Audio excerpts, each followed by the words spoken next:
What's going on, guys? It's Jake. I've made a few Bakugan videos over the past several months, most recently being when I talked about the official Bakugan website updating and showing a December 1st kind of reveal date. And I've been geared up, getting ready for that because Bakugan, oh my gosh, Bakugan was a major part of my childhood and I cannot wait for it to come back. But I've also been kind of worried. Are they going to do Bakugan well? Are they going to mess it up?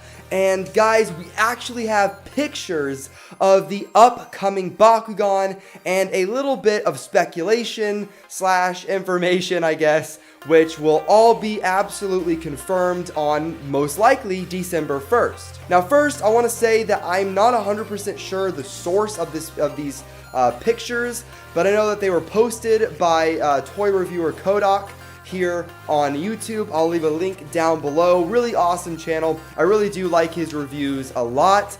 But let's get back into the Bakugan. Now guys, the first Bakugan we're going to be taking a look at is called Diamond Dragonoid. So it is obviously confirmed now that they are bringing Dragonoid back. And first up, I want to say, look at this packaging. This packaging looks freaking phenomenal. I really wish Beyblade could have done something at least comparable, but there is absolutely no competition. Sorry, like Hasbro, Sunrights, but Bakugan definitely upstaged you on the packaging here.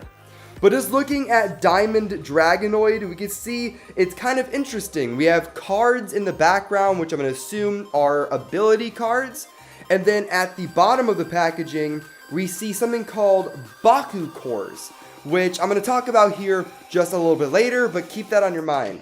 And then right there, smack dab in the middle, we have our Diamond Dragonoid. And I'm going to guess that Diamond is going to be kind of the name for this coloring. As you can see, it's kind of like a Baku Pearl sort of thing. It's like translucent, which I really like a lot. It's like translucent, white, and red. That's probably why it's called Diamond, and there's most likely going to be other Diamond Bakugan coming out later. But it's called Diamond Dragonoid, and it looks awesome. Next one we're going to take a look at is called Ventus Fangzor. Now this is kind of weird because of the fact that it has the attribute listed as part of the name when the last one didn't, unless they're redoing attributes and an attribute is actually called Diamond, which would be really weird. And we see the same thing here. We see the Bakukors at the bottom, which has some sort of emblem on it. I'm not sure if there's anything on the flip side. And then we see what looks like ability cards in the back yet again. And this one is definitely looks Ventus. It has the green and yellows going on. And I'm going to guess it's supposed to be a snake because it definitely does look like a cobra. And it is called Fangzor. Next we have Bakugan Pegatrix, which this doesn't have an attribute listed. And I'm not really sure what this could be besides Aquos or whatever their new version of it is. But it's kind of weird how we had Diamond Dragonoid, which is what I thought was going to be the color. And then we have Ventus Fangzor, and Ventus seems to be the attribute. But now we have Pegatrix, which doesn't have an attribute listed at all. But this is obviously based off of a Pegasus sort of creature.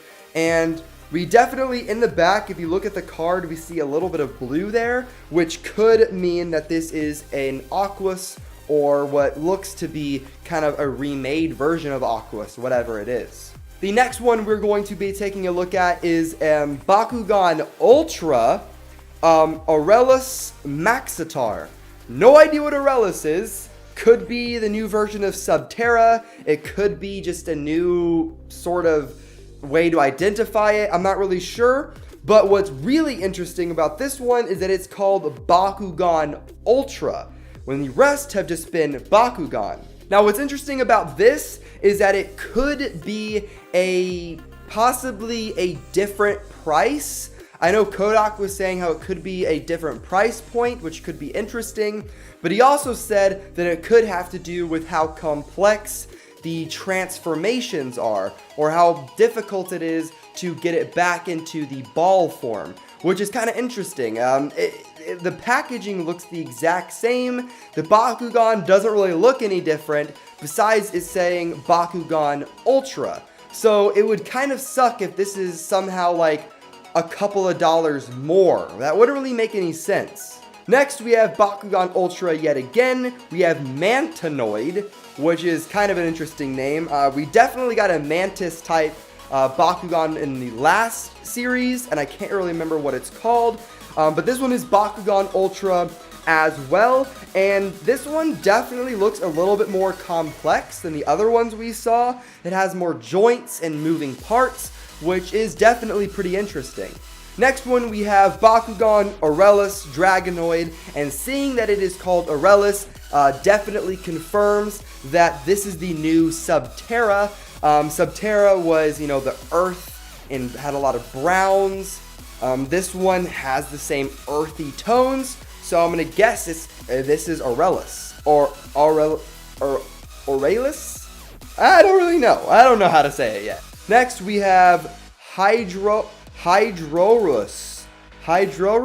This one kind of looks like an aqueous kind of lion sort of creature, which looks really, really cool. But it definitely seems pretty simple in the fact that it looks like two separate, like it's the ball that's separated and you kind of just click it back into place. Next, we have Bakugan Ultra Pyrus Serpentes.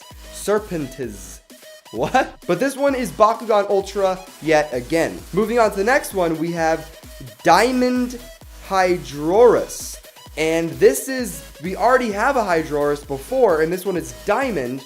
And looking at it, we can see that there are elements of clear plastic. So the diamond thing definitely is talking about the clearness of the Bakugan. I'm going to guess it's going to be the new Baku Pearl, unless they reintroduce Baku Pearl later on.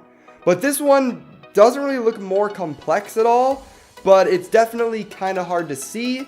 But it kind of looks the same. I still don't really understand the whole Bakugan Ultra thing.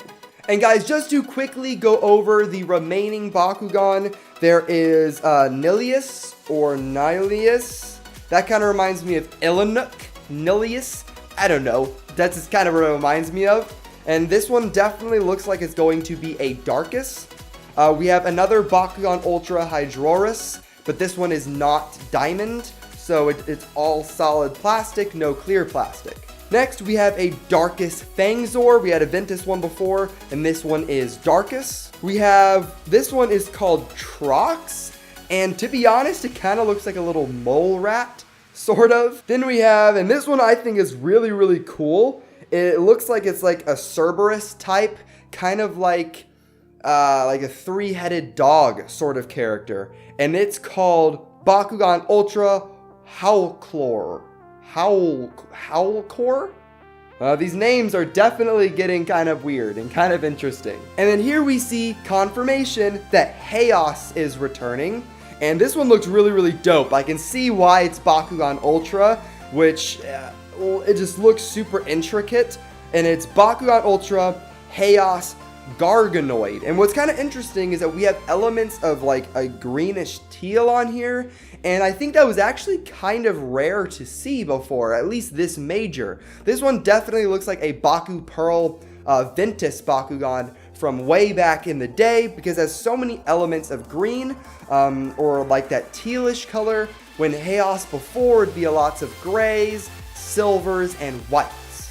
And guys, just to round off the list of releases, we have the Bakugan Battle Arena, which they did one or two of these before, and I didn't really like it too much. I really hope this new one is better, but it comes with a limited or just exclusive to the set Aquos Dragonoid. So Dragonoid is definitely being pushed a lot. It's in 3 different attributes so far, and we'll probably see it even more. I don't really know how I feel about this design.